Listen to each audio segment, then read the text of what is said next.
While I get this set up, there it is. My name is Stacy R.Pethia, and I am the housing. I have a new title, so give me a minute while I remember it. I am the housing policy manager for Albemarle County. As of the beginning of this month, I transferred from community development over to the social services department, and it's in an effort to reconsolidate all of the housing activities in the county. So as you all know, we're going to talk about Chapter 9. That's the housing chapter in the comprehensive plan.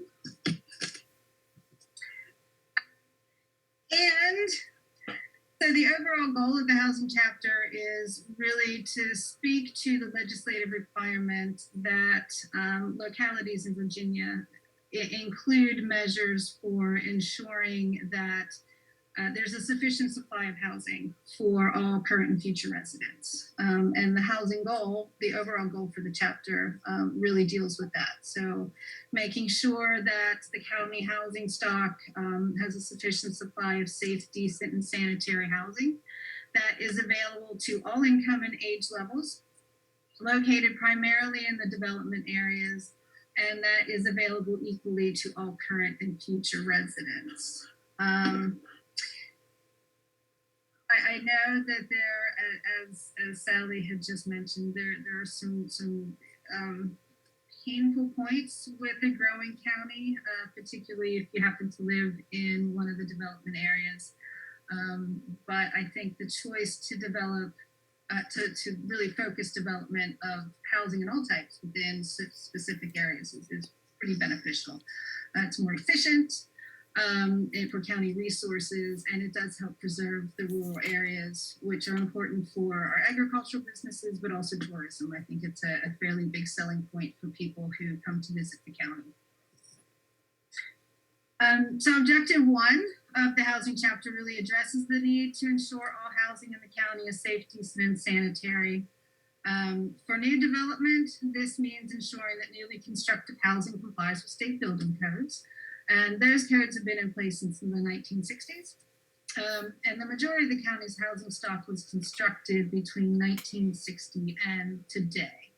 And you can see those in the green, purple, and red pie pieces to the left of the screen. The rest of the housing stock was built prior to 1960. So it's getting older. Along with that comes some issues of maintenance generally, and it takes up about 11% of the housing stock that we have now, and those are the units that are currently occupied. Stacy, I have a question about those that were built earlier and may want to do some repairs.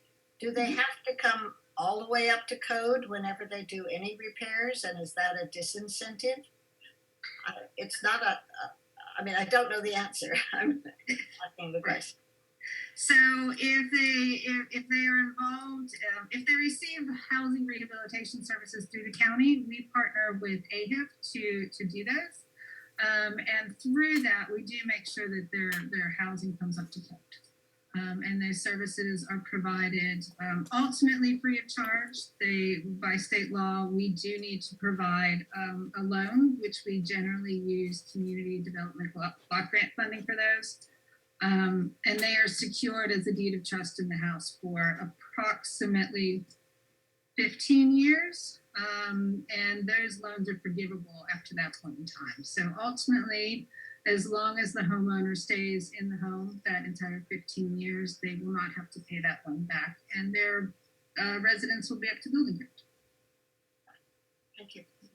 Sure. I'm happy to say that the majority, almost all, so 99% of all the occupied housing units in the county have complete plumbing and kitchen facilities. That does mean that there's about 400 some units scattered throughout the county that do not have those facilities that are complete. And objective 1, the strategy for objective 1 really speaks to that 1% that does not have the complete facilities. And strategy 1 directs the county to continue working with nonprofit partners and securing grant funding for housing rehabilitation, including applying for housing rehab and community improvement programs. And those would include the installation of infrastructure, so water and sewer, public water and sewer lines, and connecting the homes to those facilities. Chapter 1 or Objective 1 also mentions the livability project, and that you find that in the sidebar, the right-hand sidebar in that chapter. That it provides a brief description of what the livability project is, and this was really a national initiative started by the AARP, and they identified 8 domains of livability that you see here on the screen. So Objective 2 really focuses on, I shouldn't say Objective 2, sorry. The Livability Project was a partnership between the city and county to address the housing aspect of that. And so many of the objectives and strategies included in the chapter really speak to creating livable communities. Objective 2 addresses compliance with the Federal Fair Housing Act. And the Federal Fair Housing Act requires fair and equal opportunity to access housing options and prohibits discrimination in housing. Equal opportunities in housing are supported through activities such as increasing the numbers of affordable housing units throughout the county, and those can be done through the developer proffers for affordable housing that are secured through rezonings and special use permits. Expanding the types of housing units that are available as promoted by the county's neighborhood model principles, and by raising awareness of fair housing issues through fair housing education activities and monitoring compliance with different projects. The 2 strategies associated with Objective 2 support fair housing education and monitoring to ensure non-discrimination in housing activities, and particularly in housing activities that receive county support. So we really try to make sure that if we provide funding to any housing projects, that the resulting housing is open to anyone. No one is discriminated from accessing those housing units. Since so many houses go through realtors, are you working on fair housing with the Realtor Association or with realtors? We do not at the moment. Piedmont Housing Alliance does a lot of fair housing work in the area, and they are also the group that monitors compliance overall. So if anyone has an issue with accessing housing, they feel that they're subject to discrimination, they can reach out to Piedmont Housing Alliance to report that and ask for support. It is something that we should probably look into in providing training, but that's farther down the line once we get some additional staff capacity and figure out how to do that.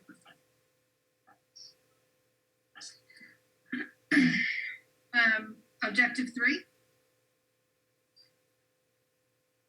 really focuses on making sure that there is sufficient land area within the development areas to accommodate future residential housing needs, because none of the objectives or strategies in the housing policy would be attainable if the county doesn't have enough available land to build housing.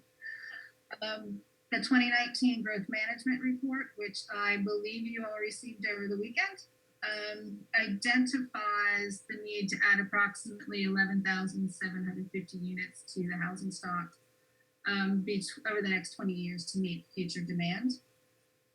About 77% of those 11,000 units can actually be met if everything that is currently in the county's construction pipeline is built. So that would leave about 2,000 some units that we would need to really focus on getting in the future if everything in the pipeline is built. The growth management report does indicate that the development areas have the capacity to meet that total estimated housing need, but also recommends that the county really focus on coordinating the zoning code with the comprehensive plan to make sure that all future development is really building to its capacity. there's one strategy associated with Objective 3, and that strategy notes the county should continue to monitor the supply of land zoned for residential use in the development areas and ensure available capacity to meet needs of future households. And again, one of the ways to really make sure that happens is to rewrite the zoning code and the comprehensive plan to make sure that they coordinate with each other. Objective 4 speaks to the county's desire to diversify the types of housing provided and for focusing residential construction in the development areas. Currently, the county's housing stock is predominantly single-family detached units, and you can see that on the graph. That's the really big blue pie piece of 61%.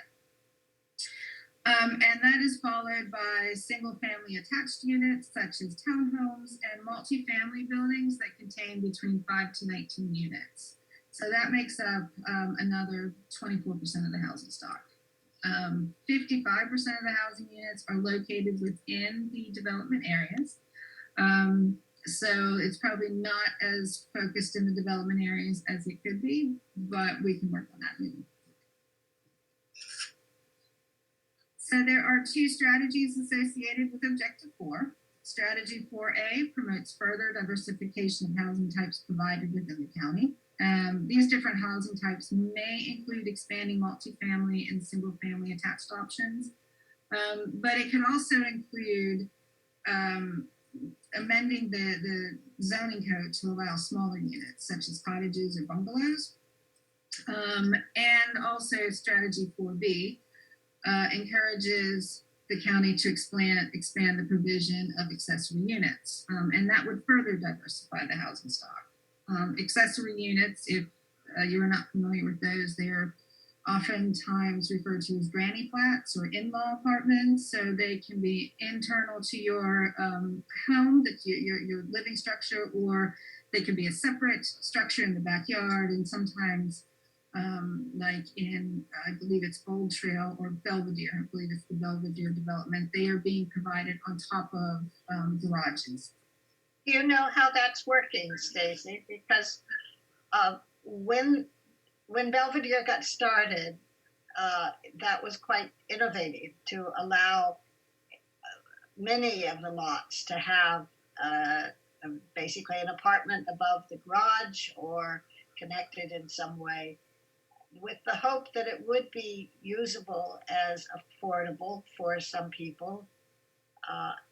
But others said, well, they'll probably just become studio apartments, or the teenage kids will take them over, or, you know, there were lots of alternatives that could happen other than affordable renting. Do you have any idea how that's working? We do not. We do not have a good way to track how those are being used, except unless they're being used as short-term rentals, say through Airbnb or VRBO. We do not register those as apartments. That is something that I have been asked to find a way to track in the future, or at least do an initial count of how many of those units are actually being used as affordable housing. Part of the issue is that once the developer sells that house on and that accessory unit, there's no control over how the homeowner uses it. Sure. Yeah. So there is the finding ways to potentially control that as or designate those units as affordable housing for a period of years, say 5 to 10. Through a deed restriction is potentially something we can look to in the future, but we'd have to measure and weigh how that would work out in the end. Right. Right. But they are, if it works out, they can be a really good source of affordable housing if we can control the rental prices on those, but it would also enhance the affordability of the homeowner's unit. By providing extra income. So it works, it's a win-win when it works well. I'm just not certain it's working well yet. Objective 5, again, expands on the fair housing goals outlined in Objective 2 by directing the county to support the provision of housing that meets the needs of seniors and differently abled persons. Housing that is not only affordable to, but also meets changing needs of our senior community is very important, especially as the county senior population is expected, is expected to grow by 27% over the next 20 years. And additionally, about 9% of county residents are living with some sort of disability. And these disabilities are obviously really heavily concentrated within residents who are 75 years of age or over. And that unfortunately comes as we all get older. We experience mobility issues. Sometimes we have sight issues that go along with that. But really, disabilities go throughout the entire population. So providing a variety of different housing types that are accessible for persons with disabilities is really important moving forward. And so hopefully it's going to happen. Stacy, Yes. Can I ask one question? Yeah. Is there money available to make it available for people who need to have that done within even at the present time? So there are, the state does have some sort of grants available or low cost loans to homeowners directly to help them modify their homes for disabilities. So that would include building ramps in the front of the house if that's needed, installing grab bars in the bathrooms. And I will have to check. I can get information on that and forward that to all of you. I'm just not entirely certain what they are off the top of my head. We have also worked with AHIP to do some accessibility modifications, specifically in terms of installing wheelchair ramps in the front of homes. Yeah, because this is a real problem with the aging homes. Yes. As such, even the newer homes in the 60s and 70s probably, don't have that kind of accessibility. So thanks. Yeah, you're welcome.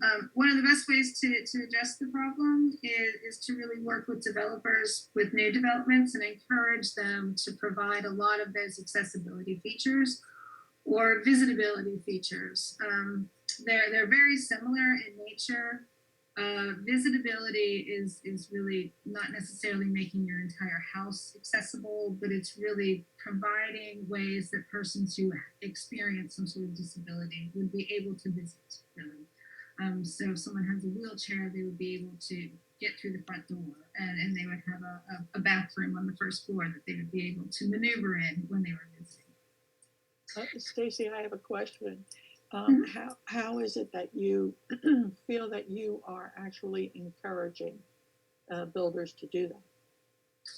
It is really reaching out to them. I do believe, and I'm glad Rachel's on here because technically I'm not a planner. So Rachel can fill in some of the gaps that in my knowledge. I do believe there are some written into building codes or into our ordinance that a number of units in any development need to have accessibility features included in them, but I don't know what those details are. So I can do some research and send that back to you. But a lot of it is really educating developers on what these features are. Oftentimes it is when you build a new home, you can accommodate future accommodations by, say, in the bathroom, reinforcing the walls behind the tubs and next to the toilets for the future installation of grab bars, putting the wider doorways in to begin with, and really just thinking about finding ways to provide more space for people to be able to move around. Providing a full bath on the first floor, which is often done with the master suite on the first floor. That would allow someone that as they age, instead of having to walk up and down the steps every morning and evening, they would have a place that they could safely go to at the end of the day. And installing slip-proof flooring options in the home. So instead of putting in the slick ceramic tile, you'll put something in that looks just as nice, but has a little bit of a bumpier surface to it, some sort of texture on it, so that you don't easily slip. And instead of putting in, high pile carpet, put in low pile carpet or hardwood floors, just to reduce the tripping hazards that are in there. So some of it has to do with education, and then finding ways to support those efforts. And if it's, connecting them with state grants to help make that happen, I'd be more than happy to do that for them. The other two strategies include continuing to require and provide sidewalks and pedestrian paths within the development areas and support the expansion of transit services. That really speaks to making sure the communities themselves are accessible to everyone. It doesn't help to have an accessible home if you don't have any sidewalk that you can safely use your wheelchair on or walk with your walker. And it also doesn't help if, as you lose the ability to drive, if you are isolated because there is no public transit that comes to your home. And the third strategy is really support local agencies that provide residential living facilities for persons with disabilities and senior citizens. So those include not nursing homes in particular, but independent living facilities, assisted living facilities, supported living facilities for persons with disabilities who may be able to live independently in the community with additional supportive services. So that would include on-site caseworkers or case management staff who would be able to work with those residents to connect them with services in the community, and support their efforts to find a job, go back to school. But it would allow them to move out of the family home and into their own units so they could live on their own. Objective 6 focuses on the provision of affordable housing in the county, and meeting the goals of the county's affordable housing policy. The affordable housing policy is provided as Appendix 9 to the comprehensive plan. That policy defines affordability as affordable housing as households of defines housing affordability as units affordable to households with incomes no greater than 80% of area median income, which currently is $74,950,000 a year for a family of 4. The policy sets the affordable sales price at 65% of Virginia Housing, who used to be Virginia Housing Development Authority, their maximum sale price, and that comes out to be $243,750. That's the maximum affordable sale price in the county today. And it sets affordable rents at the federal fair market rent, which is the rents that are used for the Housing Choice Voucher Program. And you can see those rents at the bottom of the screen. The graph to the right of the screen really shows the owner-occupied units with housing values less than or equal to the affordable sales price, and the county households with incomes at or below 80% AMI. So you can see from this graph that there are a lot of households in the county who would be able to access home ownership if we had more affordable units available for sale. But there's a really big mismatch between potential demand for affordable home ownership and the units that we have. This slide just really summarizes the objectives and strategies in the affordable housing policy, and they really support and enhance what is outlined in the housing chapter itself. So really promoting safe, decent, and affordable housing for low and moderate income residents, ensuring variety of choice in housing and equal housing opportunities, creating and preserving safe, high quality, sustainable neighborhoods, really understanding what the diverse housing needs of special populations and others are in the county, and directing any housing assistance the county provides to those populations least able to afford safe, decent, affordable housing through the private sector. So that really is providing rental assistance through the Housing Choice Voucher Program, which targets low and moderate income households. It really focuses on extremely low income households and helping them move into the private sector rental housing. All of the grants that we received through the state for affordable housing really focus on households at that 80% AMI level and below.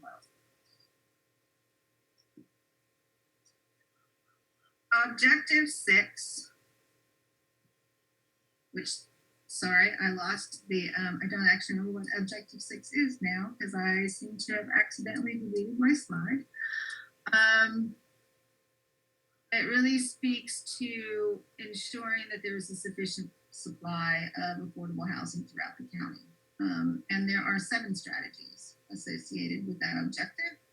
And they focus on supporting and incentivizing the efforts of developers to provide affordable housing.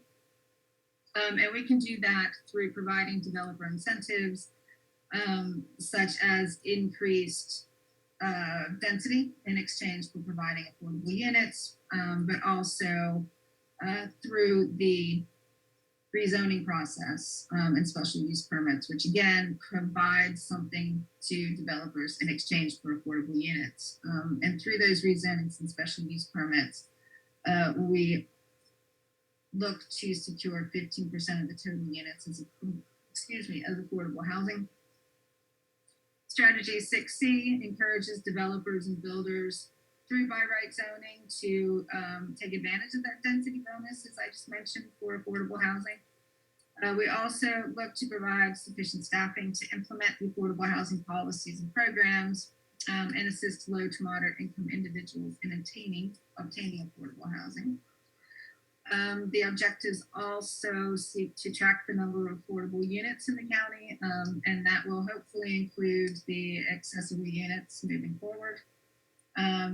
Amending the zoning code to support affordable housing development, and that's really expanding the different types of housing that is there, making sure that affordable housing is created.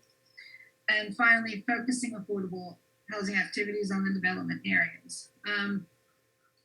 Affordable housing is needed in the rural areas, but due to the lower incomes, people often don't have cars, or they have one car that they must share with a larger family. So placing the affordable housing in areas that are closer to different amenities and services that the family can take advantage of really supports their becoming more economically sufficient, moving up that economic income ladder. And it also helps cut down on the amount of air pollution we get through traffic congestion and air pollution. Stacy, is it still, what is the situation? Can the county require new developments to have a certain percentage of units No, it is still, they still are secured through proffers. If a developer does not proffer the affordable units, we cannot obviously deny flat out a request for rezoning. We are looking to, I will say I'm in the process of updating the affordable housing policy. One of the recommendations in that proposed policy is to move away from the proffer system and to actually implement an affordable dwelling unit program ordinance. And that would make it mandatory for developers to provide affordable housing in new development, or to pay a particular amount of money into a housing fund that we could then use for other developments. And we would be allowed to do that under enabling legislation? That is correct, yes. I believe it's section 15.2-2304.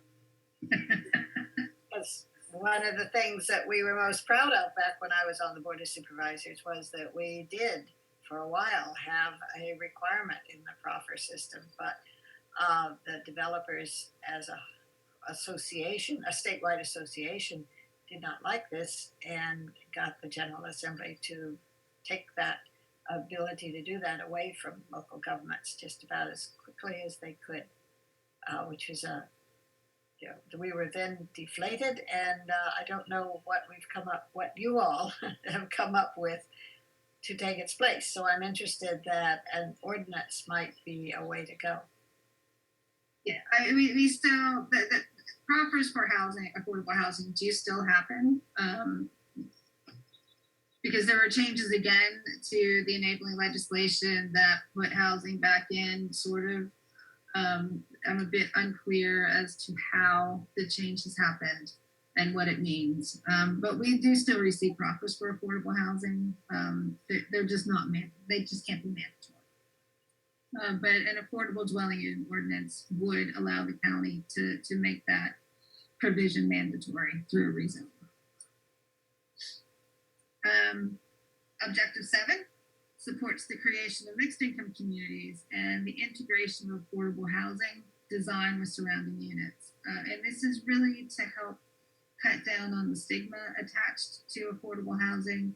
We really want to be able, we want lower income families to be able to integrate seamlessly into the community. And oftentimes in the past, what has happened is that the affordable units would be built in, a separate section at the end of the development and not look the same as everything else. It would often look cheaper than the rest of the development. And so it sort of stuck out as a sore thumb. And you can just pinpoint where the affordable housing was. So the idea these days is to create these mixed income communities and to really integrate the low and moderate income families into the higher income neighborhoods. And the photo that you see in the background, there's one example of how that can happen. This is actually 4 units put together. They are the same architectural style as the single family detached units throughout the neighborhood. Each unit has its own entrance. And if you were just walking down the street, you might not necessarily automatically think that those were the affordable units in the neighborhood. So that's what this is trying to work towards. And finally, we have objective 8. And this speaks to the importance of thinking about planning for affordable housing and in a regional context. The objective itself really cites the city of Charlottesville as a partner in this effort. And the county does work with the city on affordable housing issues. But the county is also a member of the Central Virginia Regional Housing Partnership. And through that effort, the county is working with the other localities within Planning District 10 to develop a regional housing plan. And that plan is going to set out some regional goals for affordable housing. So how many units do we need to meet affordable housing needs throughout the region as a whole? And then provide some recommendations on what counties can do, programs and policies they can implement to reach that goal on a regional level. That plan is in the final stages, I believe. I think they've now written chapters for each of the counties and the city of Charlottesville in the Region 10, and they are beginning to work on that regional plan itself. So really, what is the goal for the entire region, and how will those chapters feed into meeting that goal? And that is really all of chapter 9.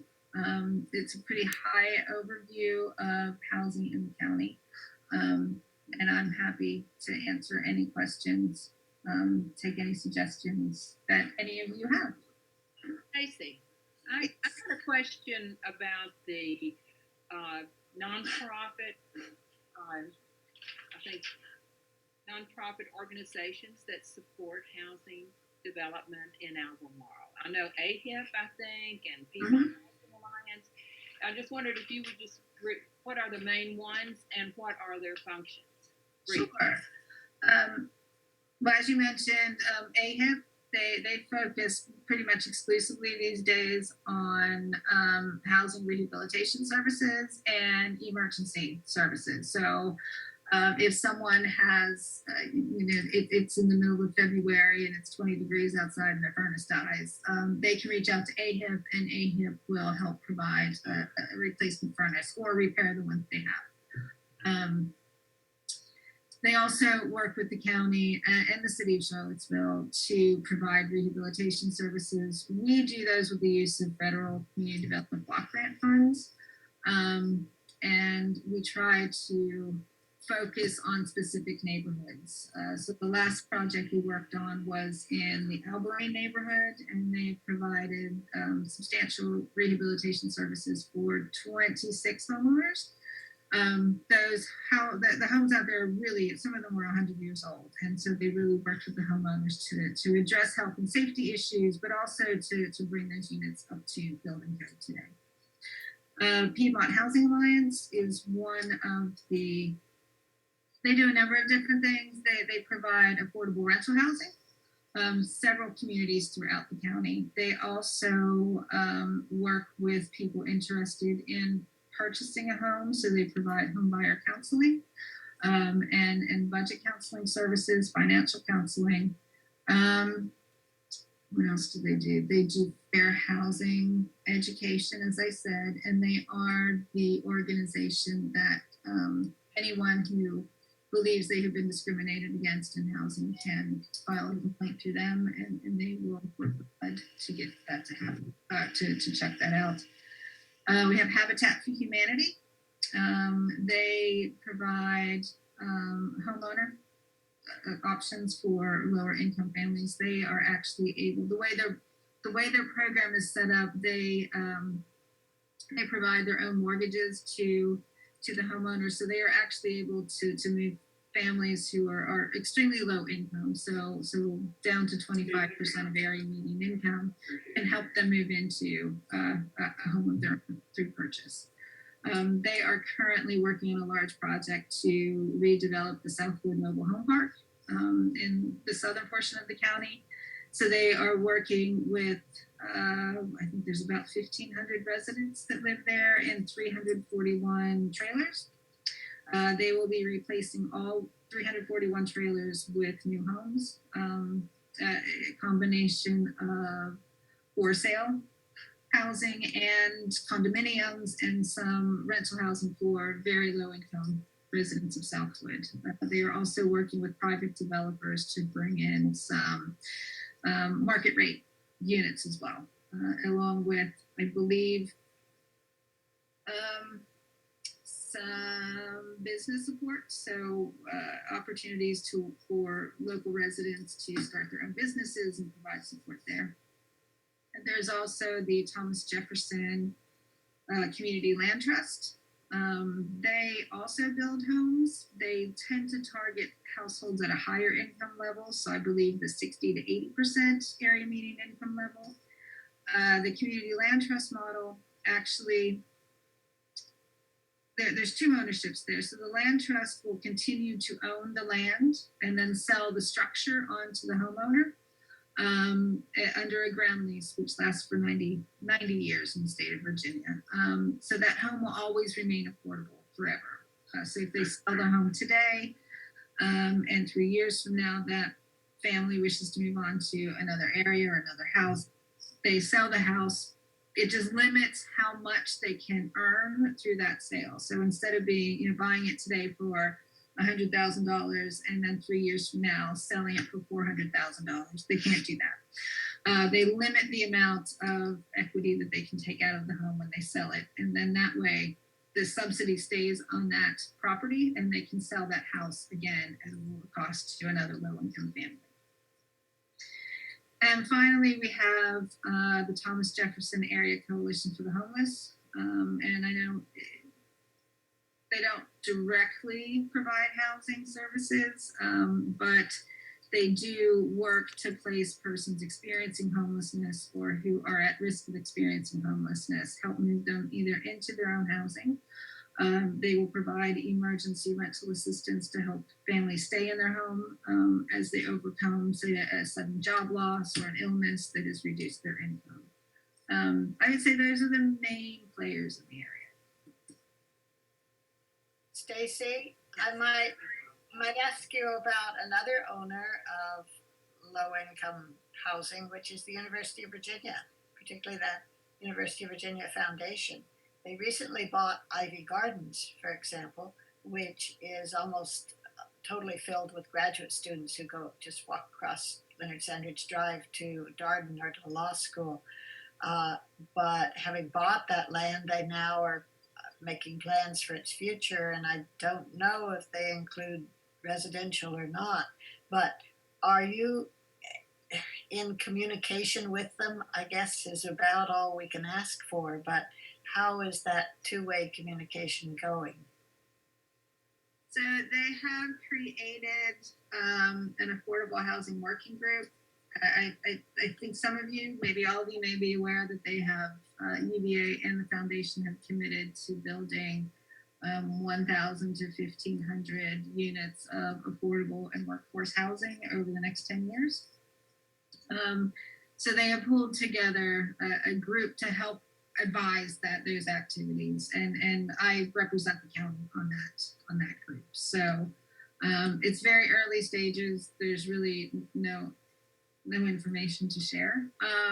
They did hire a consultant who has a long history of experience in affordable housing, both financing and building and managing. So she's going to lead their efforts, and right now they are really focusing on what land the foundation and UVA owns that might be appropriate for housing, and then they will move on to those next steps. So there's communication, not specifically on specific projects. Yes, Ms. Bender. Hi, Stacy. I have questions that are related about objectives 5 and 6, because a lot of the language in the plan, and I guess throughout the whole plan, but especially in those objectives today, we talk about encouraging, suggesting, supporting developers to do certain things as far as housing for the aging population, the disabled population, and the lower income. And I'm just wondering, it's great to have it in the plan. Can you tell us how successful those efforts have been? Because as I guess a 30-year county resident, I've seen the progression of building, and it seems for the aging, it's largely assisted living and other care facilities, and not senior living communities like the over 55 active communities that are in some of the other counties, and then on the lower income also. So if you could just give us a sort of progress report on how well or not well we're doing. It's been difficult to expand senior housing options and options for disabled households. Partly because, well, I would say there have been some market rate senior communities that have been developed. They tend to be unaffordable for a large portion of the senior community who are living on fixed incomes. So we really rely on developers who have experience in affordable housing and building affordable senior units. And there is interest from developers, not local ones, but throughout the state of Virginia.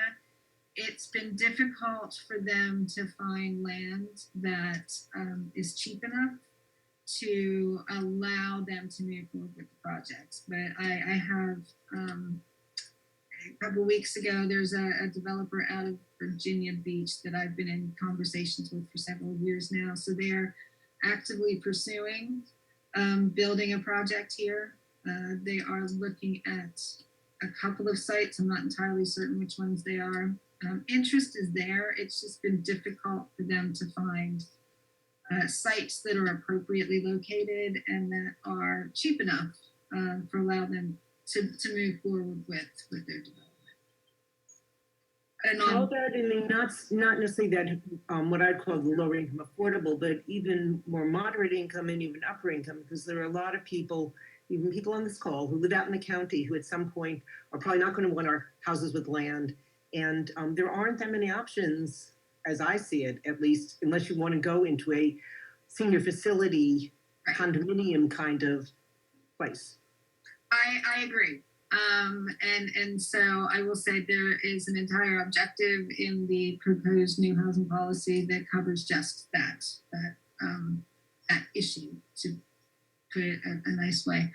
A lot of it comes down to not necessarily creating a senior community itself, but really integrating smaller units, right? I mean, I'm getting older. And I'm, I don't appreciate the 3 steps I have to walk up and down to get to my apartment every day. My knees are starting to hurt. So as I get older, I look for things that are on one level, that are smaller. I don't want to take care of 2,000 square feet, right? It's too much for me to clean, and I don't have that much stuff. So it's really finding ways to get those smaller units built. So things like the bungalows and the cottage style homes that are smaller, they have a small yard in front, condominium buildings that may be 2 stories, and you still want to own your home and don't want to take care of the yard. But really integrating those smaller units that are accessible, they're close to public transportation, or they are close to shopping centers, so you can get your food, and you have to think about where to locate them. There is one facility in Pantops, which is a senior living community, and they are right near the Pantops shopping center, but they're on the other side of the highway, right? So it's really difficult for many of them who don't have cars. They can walk to get their groceries in 10 minutes if they could get across the road safely. But otherwise, they have to rely on Jaunt and their paratransit services and schedule that to literally drive them across the street. So it's really going to take rethinking the way housing is developed and the types of housing we provide and where they're located, integrating small small businesses, a little grocery store within the neighborhood. So how do you create that complete community? and that's where I think changes in our zoning ordinance are going to help with that. Yeah, and also intergenerational, not just a senior community, because I think Old Trail has done a reasonably good job on that, but there are so few options like that. Yeah, and it doesn't help to isolate people. There's a lot of great things that can happen when you have intergenerational living. My grandmother was on her own until she was 95, and that's partly because she knew her neighbors, so they would check on her if they hadn't seen her for a few days. She would spend time, she could babysit their kids on an emergency basis. So there was a lot of interaction going on, which really allowed her to live as independently for as long as she did. So there's a lot of advantages. And I think culturally, we just don't think about what happens when we get old, right? Nobody wants to admit that we're getting older. And there's this push that young people are it. I mean, we're just remain young forever, and we all have to pretend like we're young forever, and we build for the young people, and forget about the rest of us. It isn't until we all hit about 50 when we start to think that maybe this isn't the best way to go. So that's a harder thing to change. And I think if we can start to convince people to really change the way they think about aging in our society, that will help a lot. Thanks. Mm-hmm. You pick the hard topics, don't you? Just change the society's view of aging. But maybe we can pick something easier than that. I have a question for Stacy. How closely does transportation work with building in the county? I'm not sure of the numbers, but there was something like 1,100 apartment units planned just south of Forest Lake South. The buses stop at Fashion Square, so there's no public transit to get anywhere. And all of the stores are all across 29, which I think that plan is on hold at the moment. But is there any way that the county works to work with those developers so that there's some connection to make it not an isolated area of lower income people who can't get anywhere, can't go anywhere. It just seems like there's many concerns unaddressed with the development, and I'm certainly not opposed to having that kind of development, but I don't think we should isolate people, and I think it's an awful lot of people low income to put together, and what looked like pretty ugly buildings from a drawing I saw of it. Well, it's difficult because we don't control the public transportation within the county. So it's really, we have transportation planners who make sure that it meets, the plans meet requirements at state level and local level on how the roads work and making sure all that is right. Many of the developers will reach out to Cat or Jaunt to talk about ways to include transportation in their developments. There is the Premier Circle development that was recently approved. Rezoning was approved, and that would provide up to, I believe, ultimately 120 to 140 units of affordable housing. They're going to include a bus stop on Premier Circle because there's not one now. The closest one is about a quarter-mile away, but it's difficult to get to. So they would have to walk out of Premier Circle and down to Route 29 and then Westfield Road and up a couple blocks to Commonwealth Drive to catch a bus. So it's really, they plan on providing a bus stop on site. And they have been in discussions with Jaunt and Cat about expanding services on a regular basis to the site. But the county itself doesn't have any control over whether or not that happens. Yes. A couple questions. One is, in your objection 6, you were talking about the percentages of income versus what they think was going to work. It appeared that your numbers were ending in 2013. Is this, is it changed? Because looking at the planning and what's happening from the growth from up through 19, there was a 4-year gap there that was all multifamily percentages as far as what was being built. So does that change these numbers at all, or is that making it more available that maybe aren't in the actual numbers if it ends in 2013? So I pulled those from the census data just to be consistent with the housing policy stuff that I've been putting together. It probably does. There is probably more multifamily housing available now than there was when the census was done. I'm not sure why the census data stops at 2013 because they do a survey every year. So I'll have to go back and figure out why it's 2013 and not 2019 or something later. So yes, there's probably more of it. So it doesn't look quite as bad as far as numbers in what is available at this present time. Okay. But I believe most of that was market rate and not affordable to a large portion of the county residents. See, can I add a different question on regional planning? Mm-hmm. That the multi-county, the Region 10 area is getting together and dealing with it.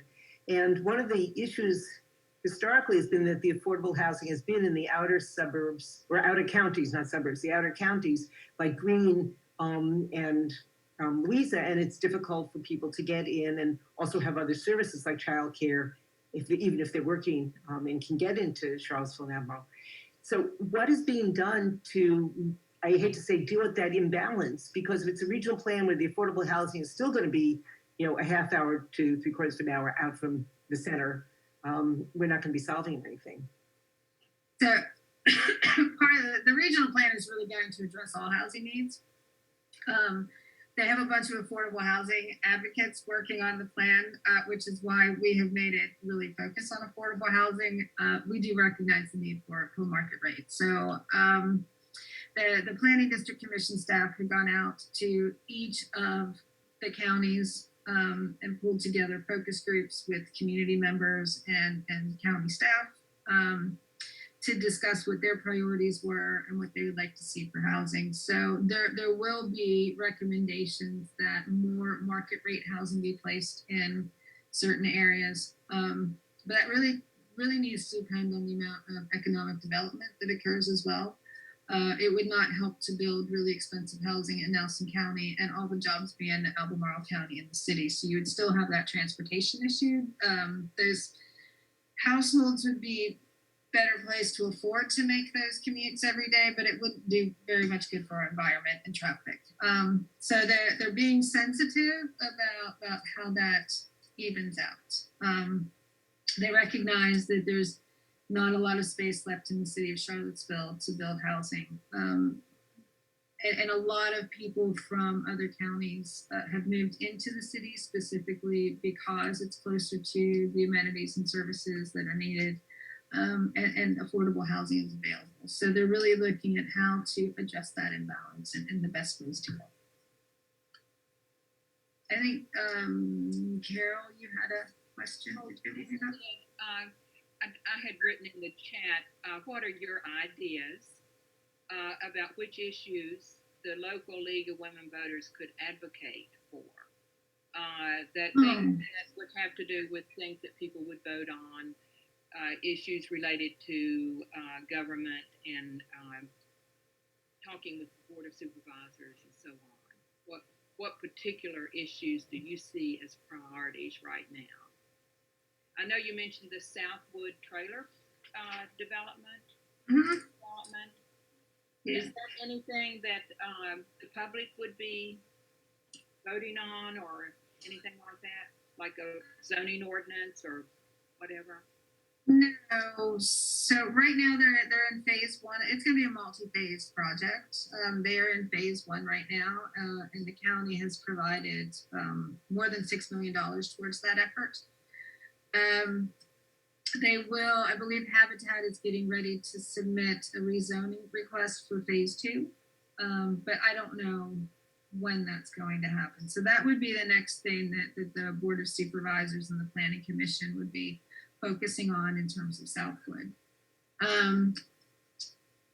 We're in the process of taking the proposed new housing policy through the approval process and getting ready for adoption. There will be a public hearing with the Planning Commission on May 4th, and to get their recommendation, hopefully to send it to the board for their consideration for adoption. That meeting with the Board of Supervisors, that public hearing is scheduled for, excuse me, June 16th. Looking at a broader level, state and national, there's always a need for funding. Affordable housing doesn't cost any less to build than market rate housing. And it makes it really difficult to reach those lower affordability levels, simply because there's not enough money available to help subsidize those units. There is the low income housing tax credit program, which is one of the major funding mechanisms for affordable housing. And that does a good job, but it doesn't reach the housing is not affordable to the lowest income groups. The Housing Choice Voucher Program can help place people with very and extremely low incomes into rental housing, but there's not enough funding in that program either. So it's really advocating for just increased funding across the board. It's hard to reach those levels. How about that affordable housing ordinance I think you talked about? Yes. So as long as the board adopts the affordable housing policy, the proposed policy the way it is, that is one of the priorities. I worked with a stakeholder group to put that together, and that was one of the priority actions that they identified. And so hopefully, if the board adopts the proposed policy as it is in June, that would be one of the first things that we would be working on. Because that's the sort of thing the League of Women Voters does quite well, is to look, analyze, and be sure they know what they're talking about, but then supporting something like a affordable housing ordinance, because it would be, I'm sure, opposed by people who would promise, just give us free hand and we'll build lots of houses, and we promise that, well, one or two will be affordable.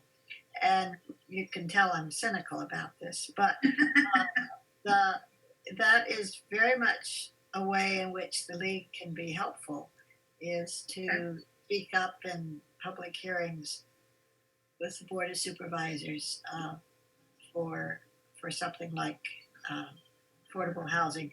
The League is always seems strange to outsiders, but the League always has to make sure that what we're speaking up about is something that we have previously arrived at a consensus regarding, and sometimes we're limited in that way because we don't just speak off the top of our head. We have to have a lot of background to what we say. But that strikes me, proposed ordinance strikes me as something that we might, to answer Carol's question, might be a time that we could really be of value. I am happy to share the proposed policy with all of you, so that you know what is in it. It's greatly expanded over the current housing policy, and it covers a lot of grounds. And I'm very happy to share that with all of you. I can email that when we are finished here today. And that will give you lots of ideas of what to possibly support. Support the whole thing. I'd be so happy. It's hard for me to pick one thing. I think they're all important, but yes, an affordable housing, affordable dwelling unit ordinance is I think a really important step. That if we could get that out, and then we no longer have to deal with developers proffering the units. And part of the problem is that generally when they come in for rezoning, there is the number of units that they initially propose to build often decreases, which means we end up with less affordable units over time. The units are, rental units are only required to be affordable for 10 years. The for sale units, the developer needs to market them as affordable for a period of 90 days. And if no income qualified buyer is identified, then they can sell those units market rate. I don't have an issue with them being sold as market rate at some point.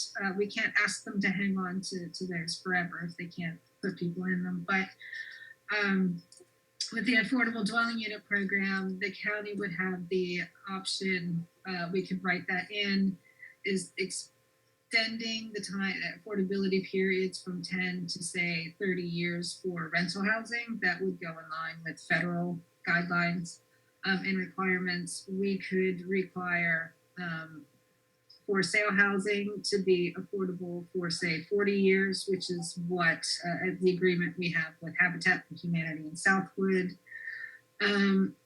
We could give ourselves the opportunity to at the end of that 90-day period with the for sale units, then the county or a nonprofit could have potential to purchase those units or a portion of them, which we would then be able to control the pricing for an eternity, right? So there are a lot of aspects within the affordable dwelling unit ordinance that I think could really help support the production and retention of affordable housing. There is also state legislation that allows the county to designate areas as housing rehabilitation zones. And those zones provide the county with a lot of regulatory flexibility that we don't normally have. And whatever, we could come up with tax rebates or tax incentives or, oh gosh, all kinds of stuff. But it's really open to what we can do to support affordable housing. And whatever incentives we build into that zone would be in place for 10 years. So that would give us 10 years of incentives that we could provide to developers to build affordable housing. So I will share the proposed policy. I have a question. It's sort of a two-part question. It gets complicated, but I've been struck by reading this, and again, when you're talking today, about the number of activities that have to be absorbed by private organizations. And I'm wondering whether you feel that there should be additional departments in the county that take on some of this work, or at least coordinate this work. In other words, do you see ways that your department should expand and do a little more of this? And I guess there's, I don't know any way to fund it, but at least if we could know where there's more of a need for the county to participate in some of these things. Yes. So I am the housing department, and then we have the Housing Choice Voucher Program. Because the Housing Choice Voucher Program, which is administered by the Office of Housing, they are funded through the federal government, and so cannot actually do much to help support any of the other affordable housing efforts in the county. So I'm it. I do everything else. I can always use help. I think moving forward, there are a number of things that could be useful. I mean, one, if we move to an affordable dwelling unit ordinance, there really is a compliance measure and monitoring that depending upon how successful that is, could take up a lot of staff time. So, and just monitoring compliance with all of these activities that are included in the proposed policy. There's also, the county used to have what they called a home buyers club, and it would provide home buyer education and counseling for first-time home buyers. That position was a victim of the Great Recession, and that means that we rely on, say, Piedmont Housing Alliance to provide potential home buyers for the proper units. A lot of the households they work with cannot afford the sale price. That $243,000 is a bit out of their reach. But they also work with people from all over the place, so their capacity is limited. One of the advantages of being able to do home buyer counseling in-house would be that the county would have, say, a waiting list for affordable units that came online. So whenever a developer notifies me that they have, say, 5 proffer units for sale at the affordable price, then we would be able to have a waiting list of people interested and income qualifying for those units that we could send the notice out to and say, go talk to this developer. This is what's available. Here's where they are. If you think it's something you're interested in, please reach out to those home buyers. The developers. I have heard from the developers who do provide affordable units that those for sale units they are having problems finding potential buyers for.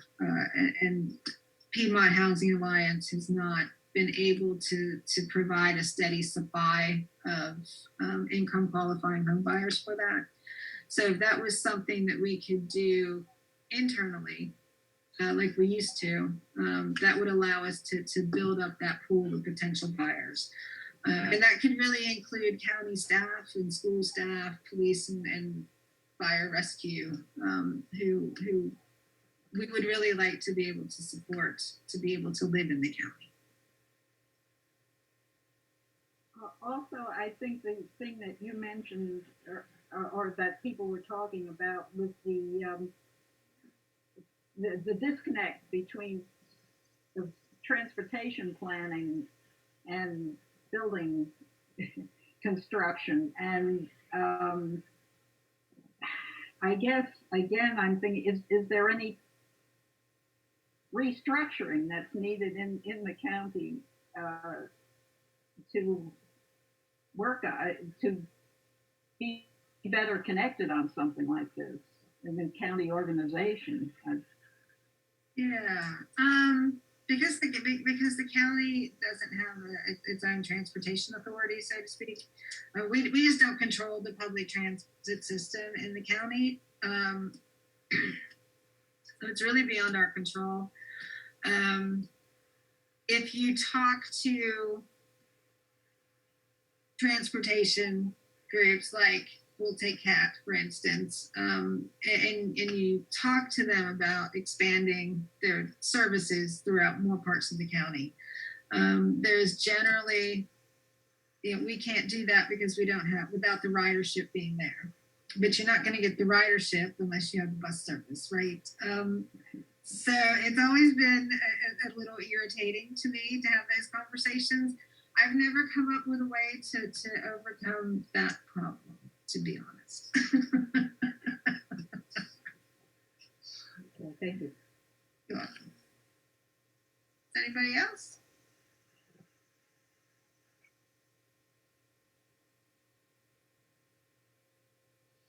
All right. Well, I will be sure to send the housing policy to all. Should I send it to one? Yeah. Send it to you, Muriel? Okay, you could send it to me, and then I'll make sure that everybody who's on the mailing list for this for the book club will get a copy of it. I do have a complete list. It got a little confused last time because I was thinking that we just needed to send it out to the people who had been present at that meeting, and then I realized no, particularly because the information sort of extended to what happened today. I should have sent it to everybody, so that's why we just got. But I'll just send this to everybody. Yeah, and I did, after my computer crashed. It seemed to clear it up. Anyway, I want to thank you very much. This just once again is an overwhelming amount of information, and we really appreciate all that you provided to us. And certainly lots of food for thought. Thank you. Well, thank you. And there's a lot more data and information in the proposed policy. So please don't hesitate to reach out with any questions you may have about that. And thank you for actually for doing this. I'm excited when community members actually take an interest in what happens in the county in terms of particularly the comprehensive plan, because most people don't care and they don't even know what it is. So thank you. I enjoyed this conversation. Anybody else have any comments or anything? I just have a real, I don't know, off the edge question probably, but this is the Natural Resources Committee, and we are concerned about sustainable housing and how to instill it into the new construction. Is there a way that new construction could, say, put in hot water on demand systems instead of having to deal with hot water heaters, or positioning buildings so that they're energy efficient more than just putting them on the hillside or putting the overhangs? So, there's a lot of construction that can be incorporated in the actual house at the time that would save money and be more sustainable for energy, consumption. So I don't know where to start on asking that question, whether it's in your purview or someplace else. So I can say that the proposed housing policy does include recommendations to work with developers to encourage increasing energy efficiency and really addressing those sustainable housing issues. I don't know. I believe that's something that would have to be incorporated into other documents in the county, potentially the zoning code, the comprehensive plan. I'm not, so there are probably ways that it's really, and what can the county do to support those efforts, right? And so whether that is compiling a list of available programs run by the federal state government that provide tax rebates, other types of incentives, financial support to developers to do that. That's something that I want to do anyway. I have not had time to do that. So it's really working with developers to include those things. I know a lot of developers will tell you it's too expensive, but the Thomas Jefferson Community Land Trust built 4 homes in the city that included solar panels on the rooftops, and they sold for about $200,000 each. So it's, I'm hard pressed to believe that it's way too expensive for large developers to do this. Had no idea who would even start or where it would go, but we're looking to try to get that information and that idea into every element of the comprehensive plan to think about the natural resources that are either being assaulted or can be utilized. Yeah, and I mean it really it makes housing affordable for everybody in the long term, right? And if you spend less to heat your house and to cool it in the summer, and you save on your water bills, that just automatically makes housing more affordable. And everybody can use a healthy environment to do stuff in. I mean that's just a given.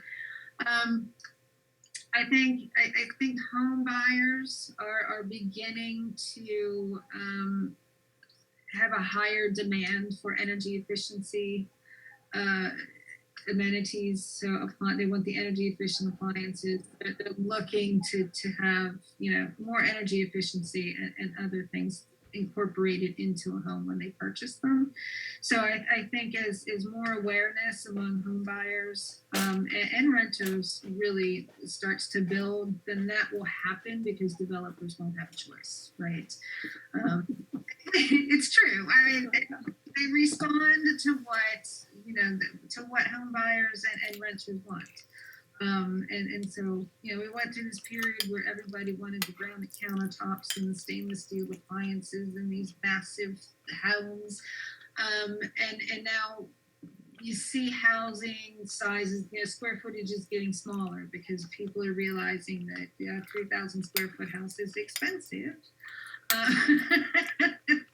Stainless steel appliances look good until you touch it the first time, and then you're constantly cleaning it to keep it nice and shiny. So I think consumer preferences are starting to change, especially as the younger generation is moving into the stage where they're starting to look for their own homes and they're going to purchase their first homes.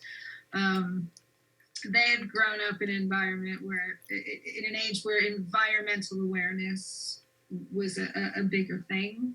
And so they are more interested than some of us older people were about, what not necessarily what can I do to make my home more affordable, but what can I do to save the environment? And so I think as more awareness comes out about how we can address environmental issues through housing, then those preferences will change and developers will start to build without too much encouragement, because if they don't, they're not going to sell the house. So I guess this is asking too much, and maybe Sally would have some idea.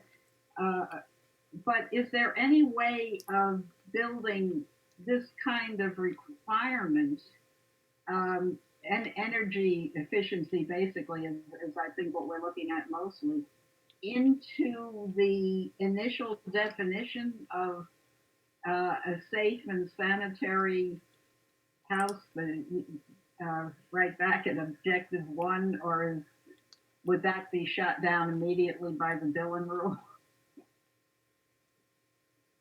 Sure, that would, Excuse me?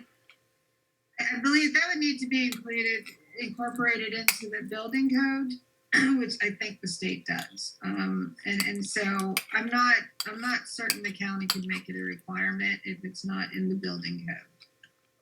That's just my thought. Sorry.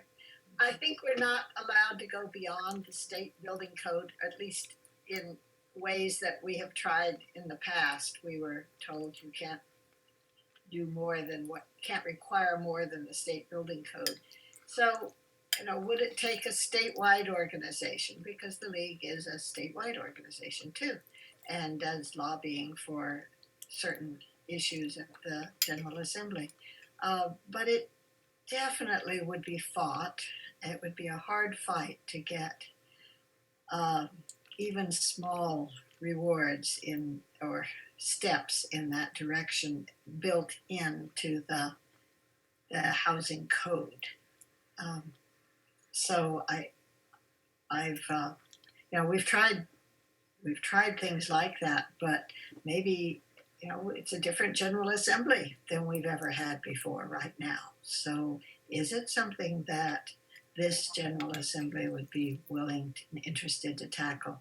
And it's something to ask our Representative Sally Hudson whether there's been anything along those lines, or maybe people sitting in on this Zoom call know that already, and I don't. But it's a different General Assembly. That's what it would take, though. Me?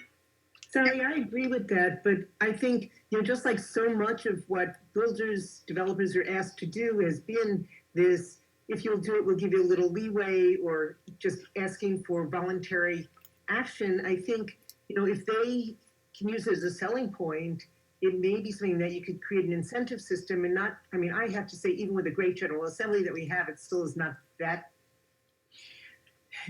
big a margin, and we have no guarantee that after November we'll have any better margin, that we have to figure out if we can do something pragmatic to get things in place sooner, and it may be that there is some kind of voluntary system that we could set up using the authority that we've already got. Just throwing that out. I would love to see something more mandatory, but I just think mandates, immediately when you say you're required to do this, there's opposition 5 seconds later. It's something we've never, as far as I know, the League hasn't used, but the Virginia Association of Architects gives awards and tries to raise the level of professionalism of what architects turn out. And they would be, if I were a nonprofit group looking to improve the level of the housing that gets designed in our state, I would approach the AIA and see where they could be used. And other groups that might have an interest in doing some energy efficient stuff are some of the like the energy co-ops, the electric co-ops. We are on a co-op now on Dominion, and they really are sending out stuff to try to get people to think about improving their homes to save electricity.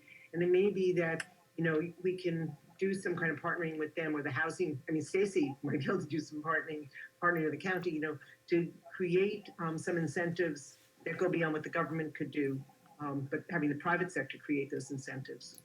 Uh-huh. No. I think Pat wants to say something, but you're muted, Pat. No, she says no.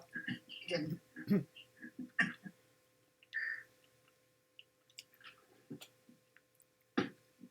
So did Kit want to say something? No, I said it.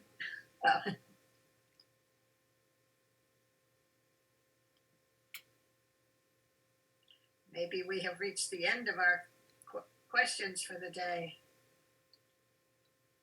And if so, Muriel, do you want to walk us out?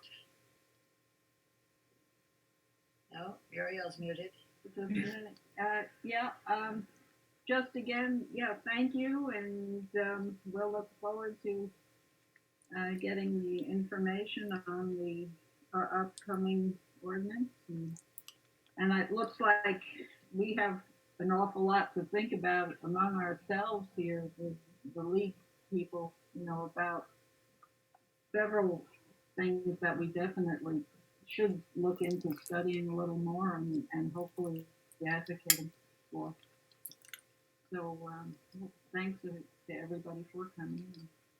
I thank you, especially Stacy, for your presentation. Well, thank all of you for inviting me again. Thank you. Thank you, Stacy.